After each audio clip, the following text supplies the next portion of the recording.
I mocked my husband's devotion, and karma exposed everything I hid. Here I am, sitting alone in a room full of unpacked boxes. Cardboard towers lean precariously, monuments to a life I dismantled with my own two hands. I'm scrolling through old photos on my phone, a digital graveyard of happier times. And it hits me with the force of a physical blow. Karma has finally come for me, and it's shown no mercy. There's a wedding picture. I look radiant. He looks at me with eyes so full of love it's almost painful to see now.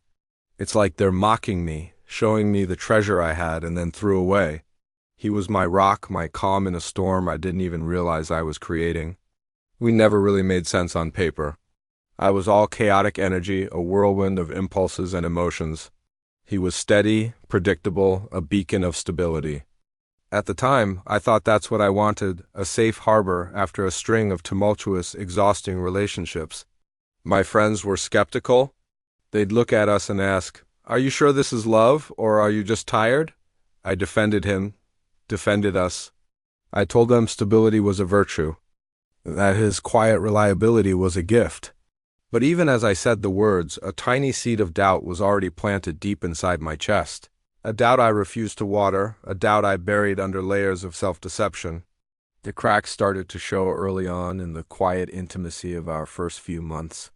There was a physical disconnect, a lack of spark that I chose to ignore. I told myself it didn't matter. I convinced myself that his kindness, his unwavering support, was more important than passion. I lied to myself over and over until I almost believed it. Then came the wedding planning. His meticulous nature, something I once found endearing, started to grate on my nerves. He planned every single detail with military precision, from the font on the invitations to the timing of the floral deliveries. He thought structure was a form of love, that his perfect planning was a testament to his devotion. But I saw it as control. I started to resent his care, mistaking his dedication for dullness. The wedding itself was flawless, a testament to his effort. It was a beautiful, perfect day.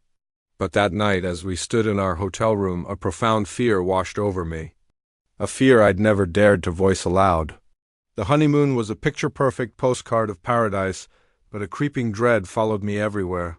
Every time he closed the door, my anxiety spiked. I started making excuses to avoid being alone with him, to avoid intimacy, a headache, too much sun, exhaustion. He accepted it all with a patience that only made me feel worse. Life settled into a comfortable routine. From the outside, we were the perfect couple. Our friends praised him, told me how lucky I was to have such a devoted, stable husband.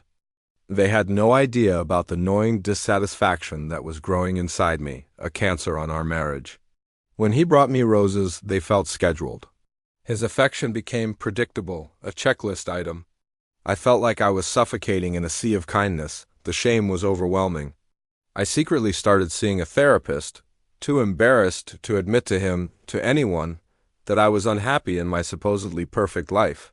I'd sit in her office and complain quietly, romanticizing the chaos of my past relationships, comparing his stable love to the fleeting highs I used to chase. The therapist urged me to communicate, to talk to him, to be honest, but I couldn't. I chose silence. Instead, I threw myself into perfecting other parts of my life. I got a promotion, I redecorated the house, I hosted flawless dinner parties. I built a beautiful facade to hide the emptiness inside. He saw my frantic energy and thought I was happy, thriving. He was so proud of me, and the guilt was eating me alive. Then a ghost from my past reappeared. A chance encounter at a coffee shop with an old friend, someone from my wilder days. It was like a jolt of electricity. Suddenly, all those parts of me I had suppressed and starved for so long woke up. The temptation, the thrill, it was all back. We exchanged numbers. The boundaries blurred almost instantly, hidden under the guise of nostalgia and catching up. Just coffee, I told myself. But coffee turned into long conversations, confessions. He listened. He understood my restlessness.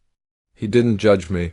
He made me feel seen. He made me feel alive again in a way I hadn't in years. I started justifying my actions, calling it a deep friendship, refusing to label it as what it was, a betrayal. Soon, another old friend joined our secret meetings. The risk grew, and so did the excitement. I started making subtle, cutting remarks about my husband, my marriage. Little jokes that were laced with mockery. I was leading a double life. At home, I was the perfect doting wife, fueled by guilt and adrenaline. My husband noticed my renewed energy, my sudden bursts of happiness. He completely misread the signs. He thought it was for him. He thought we were finally hitting our stride. His birthday arrived. He had, of course, planned the perfect evening.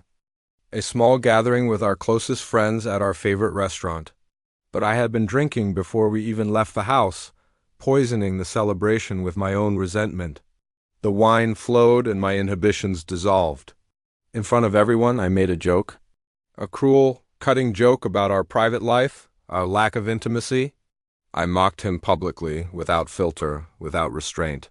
The laughter in the room died instantly.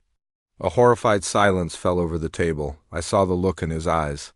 It wasn't anger. It was nothing. It was like a light had been switched off inside him.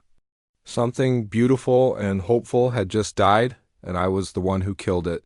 Our friends, horrified, made awkward excuses and fled, leaving us in the wreckage. He didn't say a word to me on the ride home. He didn't yell. He didn't cry. That silence was more painful than any shouting match could ever be.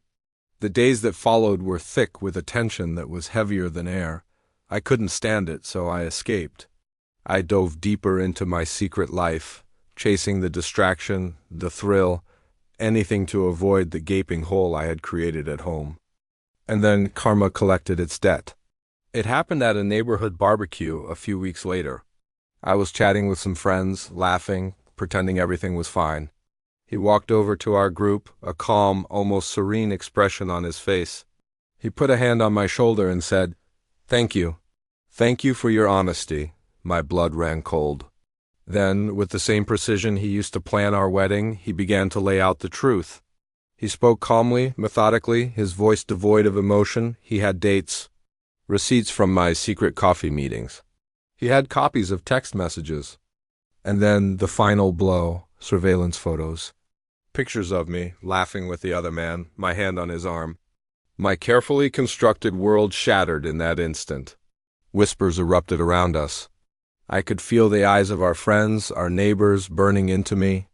The shame was a physical fire, hotter and more painful than any anger. He looked at me, his eyes clear, and said it was never about who I was with. It was about loyalty. And then he just walked away. The aftermath was swift. Friends chose sides. The ones I had leaned on, the ones I had vented to, they vanished. They didn't want to be involved in the mess I had made. I found myself utterly alone. I begged,